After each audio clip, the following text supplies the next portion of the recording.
Perkenalkan, saya Dokter Edi, spesialis akupuntur. Sebenarnya pelajar masalah bisnis ini sudah sering mengikuti seperti itu.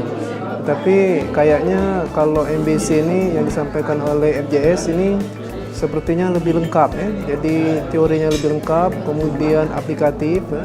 Kemudian toolsnya itu jelas itu ya. Jadi kalau misalnya yang saya lihat itu misalnya kita memasukkan tentang laporan finansial ya, laporan keuangan, nah itu otomatis begitu kita masukkan angkanya maka dia otomatis kelihatan hasil akhirnya itu ya.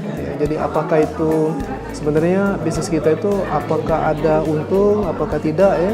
Nah itu kelihatan dari cara mengisinya tersebut. Kemudian tentunya bisnis itu kan membangun sistem gitu ya.